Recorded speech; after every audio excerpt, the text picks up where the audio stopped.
et bienvenue en Syrie. Damas est la capitale de mon pays. Oui, alors nous sommes réunis ce soir pour financer la restauration, la reconstruction de l'école Bani Taglib des Syriaques orthodoxes à Alep. Donc c'est une des deux écoles syriaques orthodoxes d'Alep et qui a été touchée à plusieurs reprises par des obus, et ce qui fait que plusieurs salles sont endommagées. Et également, il y a des travaux de structure à faire suite à ces bombardements. Et donc nous sommes là pour lever des fonds, pour mener à bien cette reconstruction et donc pour permettre aux centaines d'enfants de ces quartiers chrétiens populaires d'Alep d'aller en cours dignement et avec un minimum de confort, si j'ose dire, parce qu'actuellement il fait extrêmement froid à Alep, l'hiver est particulièrement rigoureux et par exemple ils sont dans des salles de classe non chauffées. La situation en Syrie est plus dure que jamais. 5 ans de guerre en sont la principale cause. La deuxième raison, c'est que nous sommes dans une région entourée par des djihadistes. C'est pour ça que régulièrement les rues d'Alep sont coupées. Cela entraîne des pénuries dans les habitations, de gaz, de pétrole. Pendant ces 5 ans, Alep a été plusieurs fois coupée du monde. Ce fut très douloureux. À la fin, les chrétiens n'avaient qu'un choix, celui de quitter la ville.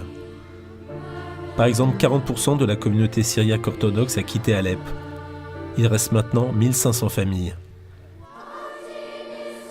Notre église a essayé de les aider à rester, en les aidant dans leurs habitations, par la distribution de médicaments, en aidant les enfants à poursuivre leurs études. Malheureusement, nous avons besoin de beaucoup d'aide pour que ce soit suffisant pour ces familles. C'est pour cela que nous aidons d'abord les gens les plus pauvres. Si on veut évaluer, on peut dire que 90% des gens ont besoin d'une aide aujourd'hui. La situation à Alep est actuellement très difficile. La ville est toujours coupée en deux avec Alep Est, qui est une poche tenue par des rebelles, des groupes armés et qui retiennent quasiment en otage environ 100 à 150 000 personnes. Et puis Alep Ouest, qui est protégée par le gouvernement, dans laquelle vivent entre 1 million et 1,5 million de personnes, et notamment beaucoup de déplacés qui viennent de la campagne d'Alep. Nous avons bon espoir que la situation finisse par s'améliorer et que la paix revienne à Alep, puisque les groupes armés sont aujourd'hui encerclés dans Alep Est et qu'ils pourraient se rendre ou que les combats pourraient cesser d'un jour à l'autre. Donc nous prions pour ça, nous espérons cela, et je crois que tous les Alepins espèrent que enfin la guerre se termine à Alep et que Alep soit enfin réunifiée. Alors bien sûr que si Alep est entièrement libérée et que les combats cessent, la reconstruction va pouvoir commencer. Bien sûr, ça va être d'abord la reconstruction des maisons et puis également des édifices. Il y a beaucoup d'églises qui ont été touchées, des hôpitaux et des écoles, etc. Donc les gens veulent retourner vivre chez eux et ils ne peuvent pas rester à la rue. Et donc, dès à présent, il faut commencer à reconstruire. Puisque, malgré la guerre, les enfants continuent d'aller à l'école, les étudiants continuent d'aller à l'université. Et donc, ils ont besoin d'écoles en état de fonctionner. C'est pour ça que, dès à présent, nous avons entamé la rénovation, la restauration d'écoles à Alep. Concernant SOS Chrétiens d'Orient, il y a 1 an, nous avons rencontré Alexandre à Alep, responsable de SOS Syrie. L'association nous a apporté beaucoup d'aide, surtout à Saadad, Homs et Alep.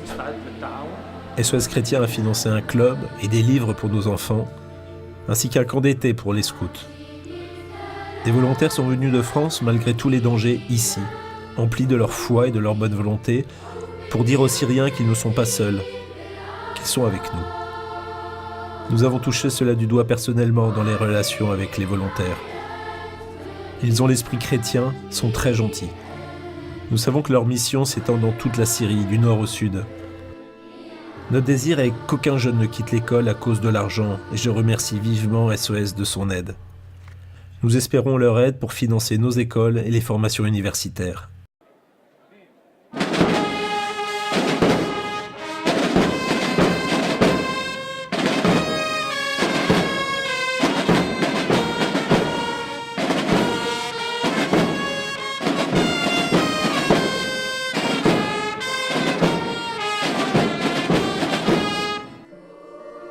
Nous aidons particulièrement la communauté syriaque orthodoxe à Alep parce que c'est une communauté qui est un peu orpheline, puisque son évêque, Monseigneur Yohanna Ibrahim, a été enlevé par des groupes terroristes au printemps 2013, et on n'a plus de nouvelles de lui. Depuis 3 ans et demi, notre évêque, Monseigneur Yohanna Ibrahim, a été kidnappé par les djihadistes. On ne sait pas lesquels. Nous n'avons aucune information à son sujet. Cela entraîne des effets très négatifs pour nos chrétiens. Il était admirable et admiré dans l'Église et en Syrie. Nous prions pour lui pour qu'il rentre. Avant, nous avions perdu 2 évêques et 2 prêtres. Les gens ont commencé à avoir peur, d'autant plus que cela dure depuis longtemps. Et nous n'avons aucune information à leur sujet. Pendant la guerre, les gens ont des réactions différentes. Certains quittent l'Église, et au contraire, pour d'autres, la foi grandit.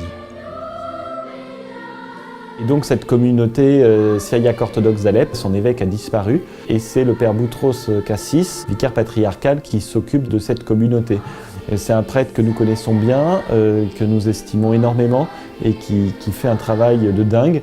Il est à la fois vicaire patriarcal donc pour l'archidiocèse d'Alep pour les Syriaques orthodoxes, mais il est également en charge de la catéchèse à Saadad, donc qui est à plus de 300 km d'Alep. C'est une demi-journée de route et il fait le trajet chaque semaine. Et c'est lui qui a mené le chantier avec nous de la construction de cette nouvelle école à Saadad que nous avons inaugurée il y a quelques mois et qui fonctionne aujourd'hui pleinement. SOS Chrétien d'Orient se rend au moins chaque mois à Alep, parfois il reste très longtemps et donc nous savons tout à fait que les dégâts sont immenses. Il est difficile de les chiffrer à ce jour, mais on sait que ça sera des besoins très importants pour reconstruire les maisons, les écoles, les églises, et puis continuer à apporter une aide d'urgence aux populations qui, même si demain la ville est libérée, tout ne va pas s'améliorer d'un coup. Les besoins en électricité, les besoins en eau, les besoins en produits de première nécessité vont continuer, et puis toutes nos activités socio-culturelles qui permettent aux gens de continuer à avoir un semblant de vie normale malgré cette crise énorme, eh bien, on doit continuer à les assurer même si la reconstruction commence demain. Nous aidons les gens pour qu'ils sachent qu'ils sont entourés par leur Église, leur paroisse, malgré toutes ces difficultés. L'Église s'occupe des gens, c'est notre devoir. Nous représentons Dieu sur terre et sa miséricorde. En plus, le père Cassis a subi une épreuve très difficile ces dernières semaines, alors qu'il faisait la route de Saadad à Alep, qu'il rentrait à Alep. Sa voiture a été attaquée. On ne sait pas par qui, mais il a été blessé de plusieurs balles. Aujourd'hui, grâce à Dieu, il va mieux, mais on a eu très peur pour lui, et notamment les enfants de l'école Bani Taglib. Mais il est aujourd'hui sur pied et il a repris le travail. La culture française existe toujours en Syrie. On dit que le peuple français est un peuple ami. On le constate surtout lorsqu'on a vu les volontaires de SOS Chrétien qui sont avec nous et partagent notre vie. Que le peuple français sache que les Syriens n'oublient pas les liens qui nous unissent. Nous demandons aux Français de dire à leur gouvernement, à leur parlement, que les Syriens ne méritent pas ce qu'il se passe. Les Français, par les médias, ne connaissent pas la situation actuelle. Mais grâce à SOS, ils ont pu voir et toucher ce qu'est notre vie. Nous sommes un peuple qui aime la paix pour nous et pour les autres. Et nous espérons que les autres nous rendent cette paix. Nous remercions tous les gens qui ont financé SOS Chrétien et notre communauté.